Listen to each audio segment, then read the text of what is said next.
রাস্তার উপর এবার ইট বালি স্টোন চিপ ইত্যাদি ইমারতি দ্রব্য পড়ে থাকলেই তা বাজেয়াপ্ত করবে পুলিশ, এমনটাই কড়া বার্তা দাসপুর প্রশাসনের। নমস্কার, স্থানীয় সমাজের ফেসবুক লাইভে এই মুহূর্তে রয়েছি আমি রবীন্দ্র। বিশেষ একটি সংবাদ নিয়ে এই মুহূর্তে আমি রয়েছি।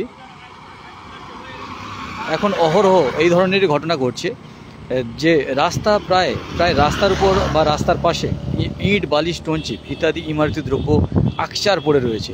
বেশ কিছু অসাধু ব্যবসায়ী তারা রাস্তাকে দখল করে এরকম ইট বালি স্টোন চিপ ফেলে ব্যবসা শুরু করেছে এবং সেই ইট বালি স্টোন চিপের জন্য কিন্তু দুর্ঘটনার শিকার হচ্ছে সাধারণ মানুষ। এরকমই ঘটনা ঘটছে প্রায় প্রত্যেক দিন।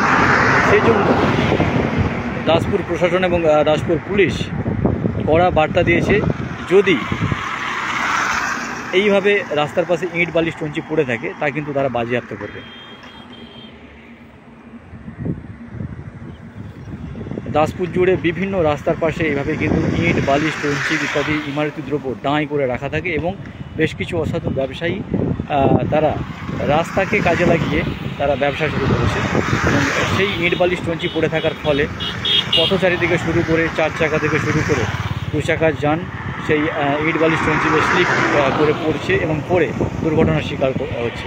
এবং সেই জন্যই দাসপুর প্রশাসন এবং দাসপুর পুলিশ পরিষ্কার কড়া বার্তা জানিয়ে দিয়েছে যে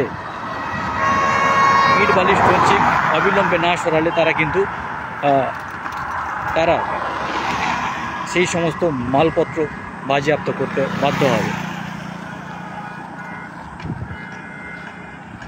গতকালও গৌড়ায় এরকমই একটি ঘটনা ঘটেছে। রাস্তার পাশে ইট বালি স্টোন চিপ পড়ে থাকার ফলে সেই ইট বালি স্টোন চিপে পড়ে গিয়ে দুর্ঘটনার শিকার হয়েছে এক বাইক আরোহী এবং তার প্রাণ সংশয় হয়েছে। এই রকমই ঘটনা প্রায় দেখা যায়। তাই দাসপুর পুলিশ এবং দাসপুর প্রশাসন জানিয়ে দিয়েছে, যদি রাস্তার পাশে ইট বালি স্টোন চিপ পড়ে থাকে তা কিন্তু অবিলম্বে সরিয়ে রাস্তা খালি করে দেওয়ার জন্য তারা বারবার সতর্ক করেছেন। যদি 1-2 দিনের মধ্যে না রাস্তার পাশ থেকে এই সমস্ত ইমারতি দ্রব্য না সরায় তাহলে কিন্তু তারা বাধ্য হবে সেই সমস্ত জিনিসপত্র বাজেয়াপ্ত করার জন্য।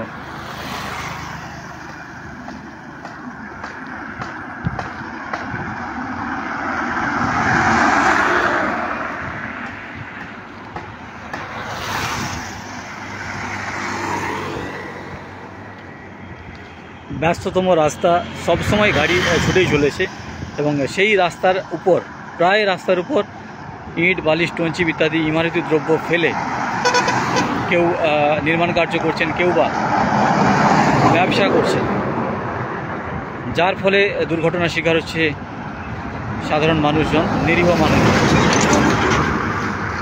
সেই জন্যই কিন্তু দাসপুর পুলিশ কড়াভাবে জানিয়ে দিয়েছে, যদি এই সমস্ত ইমারতি দ্রব্য পড়ে দেখা যায় তা কিন্তু তারা বাজেয়াপ্ত করে নেবে।